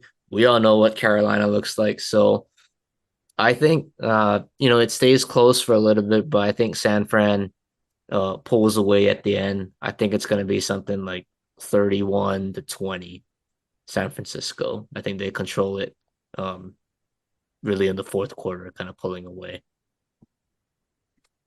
Okay, sounds good. We'll get to the Sunday game. Hey, Matt, as bad as the Cowboys looked, at least the Eagles collapsed even harder, I guess, if you want to say. Theirs was more of a second half of the season collapse, and finally all came to That's fruition why I in picked the this Bucks, one. baby. That's the only game we disagreed on, and at least I got that. Yeah, I see that's my problem, Matt. I get into these things where I literally said it too. I'm like, in my head, the Bucks should win because the Eagles secondary is not good and Baker is playing really well, you know, and Mike Evans and Chris Godwin are really good players. So I said, like, I think the Bucks on paper should win, but my stupid gut is like, no, there's no way the Eagles, get bounced by the Bucks in the first round. I gotta start being like I claim to be, like objective. Look at the facts and just stick with that because it's probably right, you know. So anyway, the Tampa game. So I watched it. I don't know if you watched it, Matt. Baker, he wasn't, overly aggressive with the football, didn't make any bad, errors. You see, oh wow, Baker threw, three touchdowns. Wow, he must have had a great game. And he did, right? But a lot of it was just poor play from the Philly secondary. I mean, the first touchdown, the two Eagles DBs take each other out on a crossing route. Simple, NFL scheme 101. Don't take out your own guy in when you're in man on the crossing route. So that's how he got that first touchdown. The second one, I mean, James Bradbury just completely whiffs Everyone's the favorite tackle. DB to go up against I right mean, now. just completely fails the tackle. And Trey Palmer, he had 3-3 speed, I guess, just runs right by him. Um, and then the last one, the game was essentially over anyway, but uh, the Eagles bring the house, and Baker just chucks it up into the sky. And Chris Godwin happens to look back, but hey, they beat the blitz. Looks back. Oh, look, the ball comes right back to the ball, easy. So it wasn't like, wow, that's a dime by Baker, but hey, he executed, didn't make any mistakes, played a clean game, and the Bucks did their thing. They came out on top, got points when it counted. But I think the story is more on the Eagles, right, Matt? Their collapse and You remember when you posted that reel of me Yeah, when saying, you got bashed. and I got bashed, and But you were right. I was right. All I said was the Eagles, they just don't seem like that same offensive juggernaut. And okay, granted, in this game, no AJ Brown. That's a huge loss. I will admit that. They also lost Julio, right, in this one. But to me, it was just they still never found out their identity in this one, Matt. And I thought they would have to run the ball to, control the clock, control possessions, and win a fairly low scoring game. But Jalen Hurts, I mean, threw the ball 35 times. They only rushed 15 times for 42 yards. Like That's what not an kind of Eagles team. what kind of Eagles team is that? They still had all their studs on the offensive line playing. So I'm not sure, whose fault that is necessarily, but yeah, that just a lack of execute or identifying and executing their identity. That's my new thing, Matt. You have to identify what your identity is, and then you have to execute and stick with it, right? So all year the Eagles, oh yeah, they're so tough, run the ball, run the ball. 15 rushes for 42 yards. That's not going to cut it. By the way, this might have been the omen of the game. So the Tampa Bay guy jumps off sides on an extra point. The Eagles have the ball at the one. They Missed the fail the tush tush push. push. They didn't get it. Vita Vea, he's a big boy, got in there, stopped them, Oh, that's a good way to and stop it though. yeah. He's the biggest dude in the Uh, on the line probably. Granted, they also got away with a face mask. Tampa Bay did because they were like yanking Jalen Hurts back, but still they stopped it. So they didn't even execute that part with what they're identified with, right? And so I don't know. I just thought Tampa Bay just looked more sure of themselves offensively, and the Eagles never had a good plan for the blitz. Every time they sent pressure, it's Jalen Hurts. Oh, throw a go to Devontae. Go throw a go to Julio. Something. Nothing clever. No man beating routes. That's just kind of been the story of their offense this season. So, um, into the prediction, Matt. I unfortunately I think the Cinderella run is over for uh Tampa Bay. They, and Baker, they got their playoff win, but Detroit at home, man. They look good against the Rams. Uh, Jared Goff didn't make the big mistake and made the throws when it counted, I should say. Picked up that first down to Amon-Ra to end the game. But I got to tip my hat to the Rams. Puka, man, he's going to be a problem for years to come. I think the performance and toughness that he shows, I mean, he's just breaking tackles, doesn't go down after the first, contact, outshining Cooper Cup, which is kind of unreal to think it, in these big games. Matt Stafford, I think the Rams probably should have won because I think they missed two pretty big calls on the Rams. No roughing on Matthew Stafford and no PI on Puka on that third down. So it was a good season for the Rams because I thought everyone thought they were gonna have to rebuild. But shout out to Sean McVay, he's a great coach, and I think the Rams will be even more dangerous next year. But that being said, Detroit at home, I think, they're really good against the run. I think you take Rashad White away early, force Baker to have to be the one to beat you, turn it into kind of a shootout. Their secondary kind of can get exposed a little bit, but I just think they have more firepower offensively with Sam Laporta, Amon-Ra St. Brown, all those guys, and the aggressive nature of Dan Campbell. I think Jared Goff, as long as he doesn't make, it's going to be who doesn't make the big mistake, Baker and Jared Goff. And I just like the Detroit rushing game a little bit more. Both teams are good against the run, but I just think with Gibbs and Monty just gives you that little bit of dynamic out of the backfield. Now I'm leaning Detroit. I think it's a shootout, and I think it's another close one.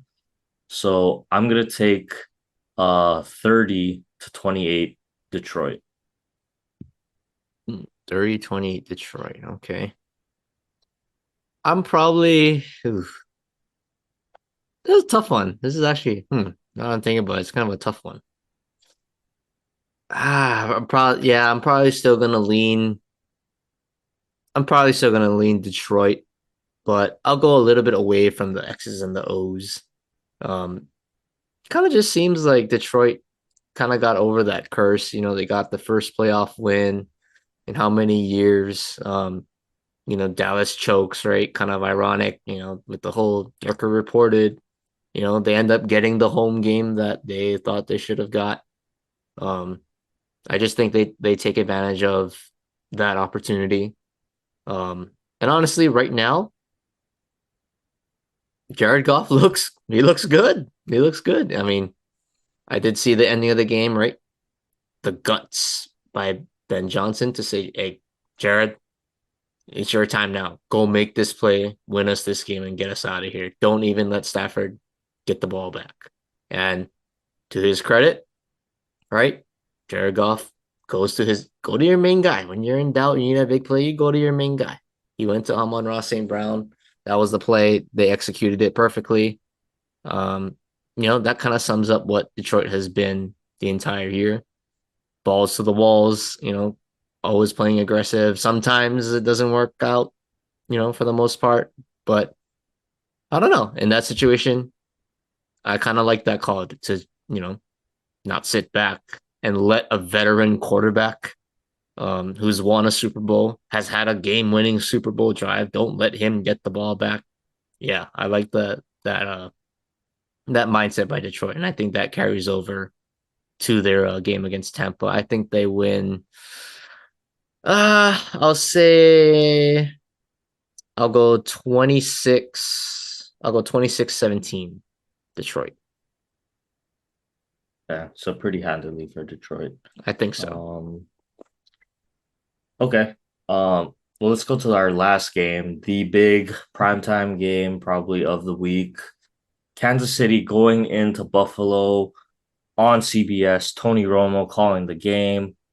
He's gonna be torn because it's his two lover boys going I against each know. other. I don't know how he's gonna be able to pick, but Kansas City and Buffalo really not looking like themselves. I think this is gonna be another one possession game. We're due for a classic anytime these two guys meet. I think it's going to be a good game, but I think it'll be low scoring. I honestly think that I've got to roll with. Um, I'm gonna go with Buffalo, Matt. I think they finally get their win against Kansas City. I think Josh Allen finally gets the monkey off his back against Patrick Mahomes in the playoffs. And I'm just gonna go with the fact that they finally have accepted to use James Cook, to use their running backs, and use Josh Allen's legs more so in crunch time than rely on Josh Allen to say, all right, Josh, go run around, make a play. Because without him having to do that, um, he's less turnover prone. And I think if Josh Allen isn't going to turn over the ball at home, you know, in a game where they really want to beat Kansas City, I think they get the job done. I think it's close. I think Patrick Mahomes is still going to be Patrick Mahomes.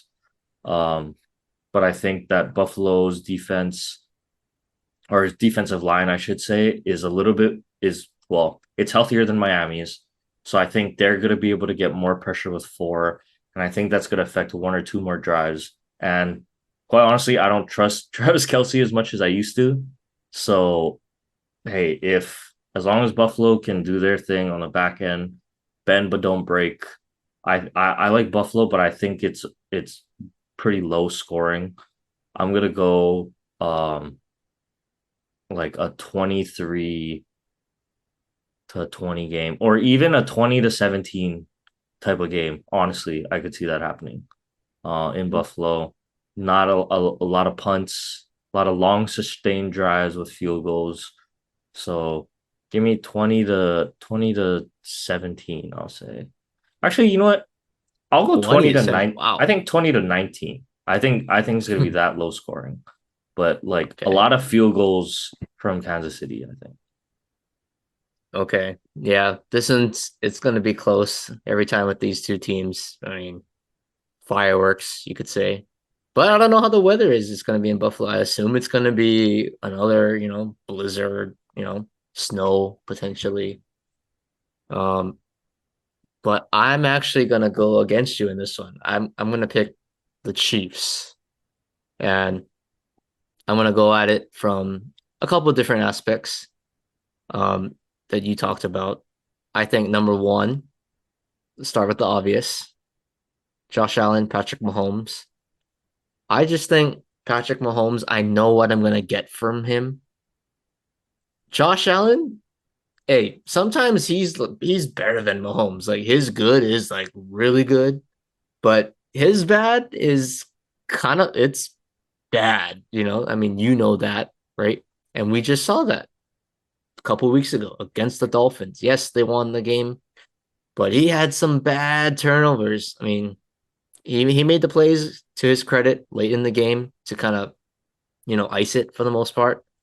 But the turnovers were there, the bad turnovers, right? Turning it over in the red zone, um, kind of just chucking things up, blindly. Um, you can't, you just cannot do that against Andy Reid, Kansas City, Patrick Mahomes. Like they're gonna take advantage of that. That's what Super Bowl champs do, and the defending champs for a reason. Um, obviously, I think Kansas City's defense this year is on another level. They're healthier. Chris Jones is there. They got a legit 1-2 punch at corner with McDuffie and L'Jarius Sneed, who kind of gave Tyreek some fits, I will say. So that's hey, you shut Tyreek down for the most part. Um, you're doing some things right defensively. So I think Spagnuolo, he's got those boys ready to go.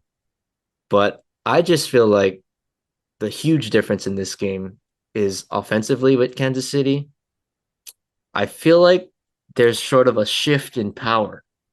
Um, it's always been ever since Tyreek left, right? Well, with Tyreek, it was like, okay, Tyreek's gonna go over the top, and then it's Travis Kelce. Like, who do you guard? Like that was just like the match made in heaven.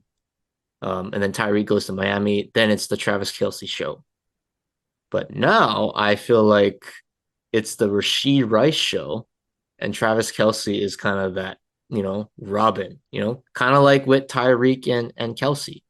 Um, Kelsey's a little older, right? Body's starting to slow down a little bit, but the emergence of Rashee Rice as the clear cut number one, I think that kind of opens up the offense. And I think personally that's going to help Travis Kelce in this case because Rashee Rice is dangerous. If you get him in space, he's got breakaway speed. And if I look on the other side, Stephon Diggs, the number one. It something is just not it's just not clicking with Josh Allen and Diggs this year. I don't know what it is. Um, Part of it is due to the emergence of James Cook, who I think is going to have to be a critical factor, like you said. But that dynamic has to it just has to work in big games against big quarterbacks against a team like this, and I just haven't seen it so far. So, with that being said, I'm going to pick the Chiefs. I think the Chiefs win 24-20 on the road, and we see Patrick Mahomes, conquer that road demon, I guess, in his first Well, test. I don't know if it's a demon. He just hasn't. He's never Yeah, had I to. mean, He just never yeah. had to do Well, it. I mean, but that narrative is out there at least, so we'll see if he can answer the bell. But I say he passes the first test Okay. against Josh Allen. Okay. Sounds good. Well, that was a lot. Why don't we wrap on the playoffs for now and just hit some real quick things to close us out here. So, coaching carousel, I guess you could say. A lot of big names retiring in the past week. First, we'll hit Pete Carroll, and Nick Saban, two big names that have affected the college football and still has their fingerprints on the NFL landscape as well. So that was kind of crazy, especially the Saban one I thought was interesting. Um, It was so quiet, and then it just yeah, kind of whoa. to see him go out like that. And then the two, I guess, surprise firings. Maybe not one. The Vrabel one surprised me. I don't know what Tennessee's doing there. I think Vrabel is a great coach. I think that's going to come back to haunt them personally. Um, but he's out looking for a new opportunity, and Bill Belichick out. Not one that we're super shocked by, but will be interesting to see where he lands. Um, I'll just say with Variable and Belichick, they got to go to win now teams or win now rosters, I should say, that are still searching for the identity. I actually do really like Variable to Dallas, Matt, just as an X's and O's standpoint. The only thing I wonder is would Jerry let someone like Mike Vrabel get into the building and he's gonna be himself no matter what. Um and I don't know if Jerry wants a coach like that, like honestly, or is he just gonna want another coach to kind Well, of yeah, that's what I mean stay on with the my point. side and It's like, yeah, like, you can't have a puppet. But that's what I mean. He needs to like he can't be the GM. Like he's the owner, right? He can do whatever he wants, but it's not working. Like 20 almost 30 years already. Like, I'm not saying for Mike Vrabel to just come in and oh my God, yeah, he's the coach. He's gonna be the GM too. Like he gets to pick the players. Like, no, I mean you have conversations and try to build the roster appropriately, but like Jerry got to back off. I think that's really like that would be so huge for the Cowboys. But like I said, that's the one. If it's a defensive coach, give me Mike Vrabel. I think the physical approach that he brings, that's what you need to excel in the playoffs. So yeah, I'm glad you see eye to eye with me on that one at least. I think that would be a good fit. Better than Belichick personally. But yeah, Gerard Mayo stepping in would be interesting because I think it's going to be a little bit rough in New England for a little bit. They're going to have to find a new identity. They're going to have to find a new quarterback, I think, presumably. Um, so we'll kind of see how that whole situation pans out. I think New England's going to be in a rebuild mood for the foreseeable future. Um, but yeah, I don't know. I mean, who knows with Gerard Mayo? It's kind of too early to say, you know. Um, so He's we'll the have to see. youngest coach right now in the NFL, I think. Mhm. Younger than McVay. So we'll see. They must really believe the ownership must really believe in him to make this investment. But you got to stick with him. If you're gonna hire a guy that young, you gotta like 2, even 3 years of growing pains. And Pats fans, they're so spoiled, but you're gonna just have to be patient again, I think. Unless he's in a Wonderkins and just they turn in a 10-win season next year and then I'll be sick. But anyway, The Packers. yeah. Um uh Off of football, Matt, UH basketball updates. So we finally won a game. Yeah, we did. They did split the homestand. They lost to Irvine and then come back, they beat Riverside. But still things that I guess not clicking. I don't know what it is this year with this team. Offensively, they just look out of sync. Oh my gosh. The first game, I mean, Javon, 2 of 12. Noel Coleman went scoreless again. That's the second time this season he's gone scoreless. Um, two, you could say that's your two best players. You're not gonna win if they put up that kind of performance. Like plain and simple. Like the role players, whatever. Some of them are gonna be hit or miss, right?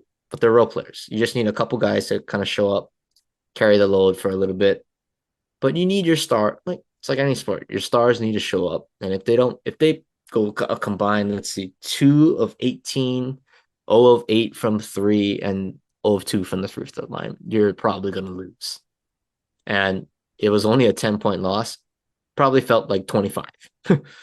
But, you can't win like that. And then to their credit, they did bounce back against Riverside. Um, it still wasn't a great game. Coleman did go scoreless for the first half again. So it was just a disaster. He had a quiet, I would say 10 points.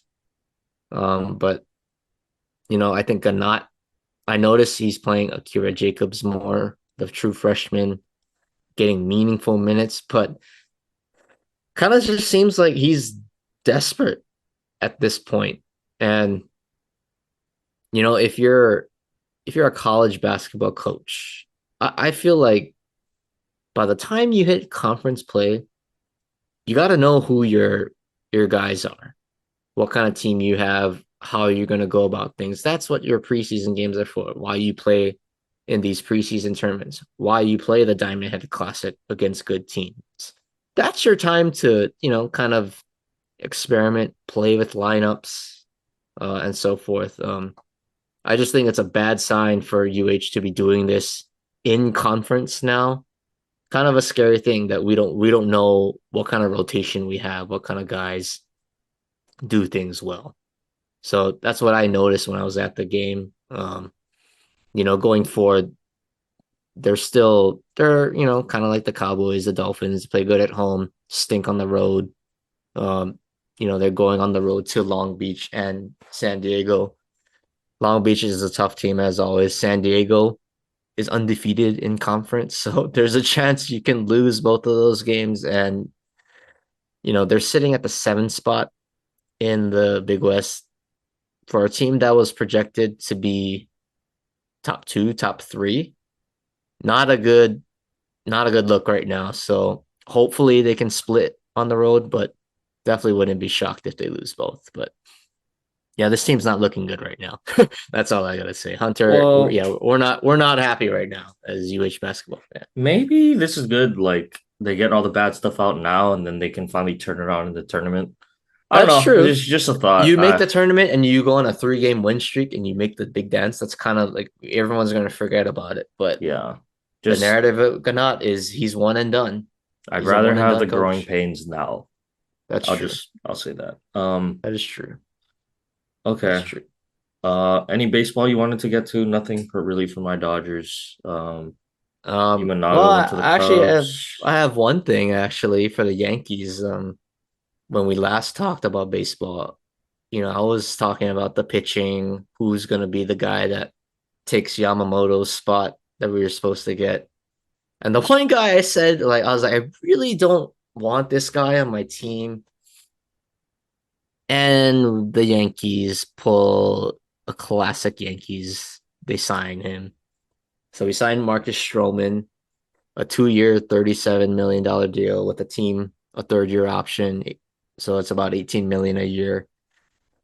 The contract, yeah, it's not bad, honestly, with what you were gonna get for the market, but it's just more the player.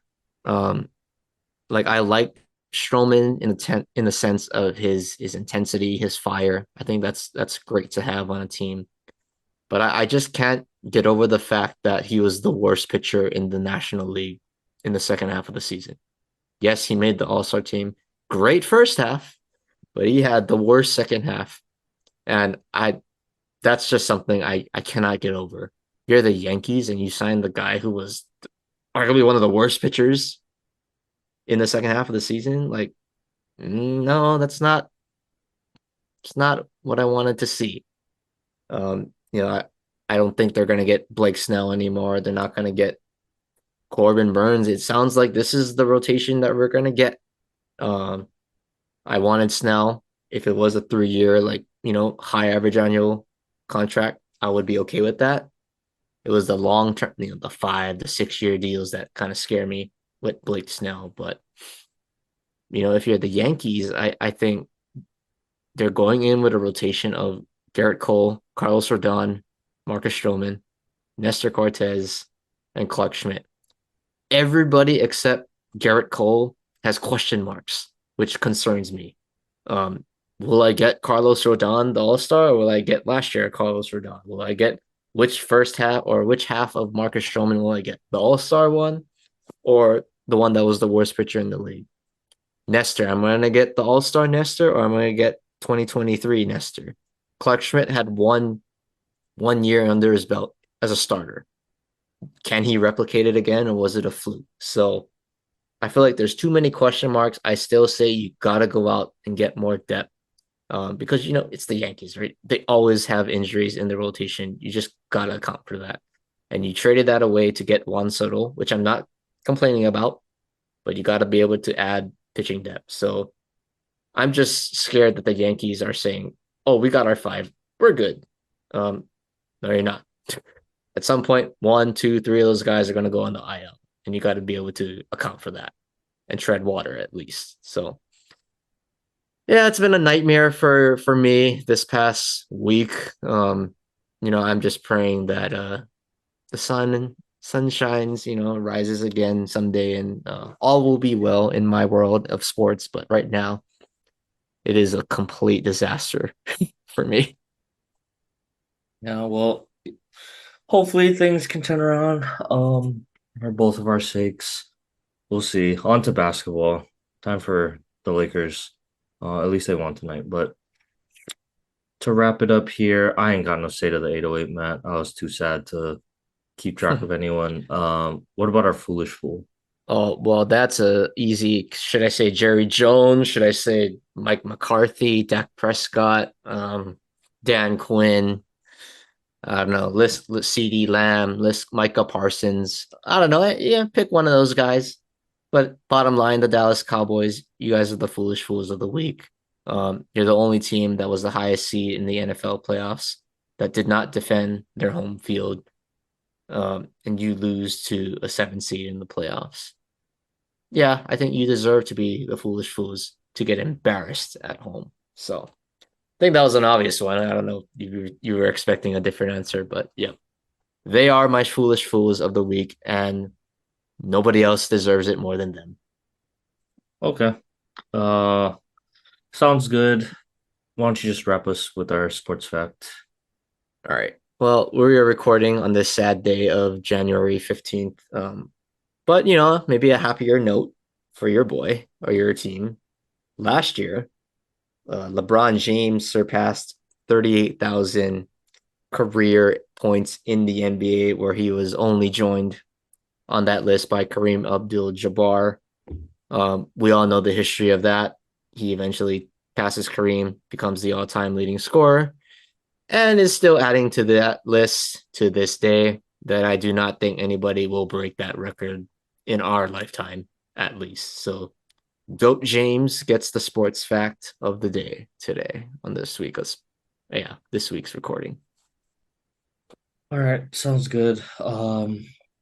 Hopefully we're in better moods as the year goes on with our other sports, but I guess we'll have to see.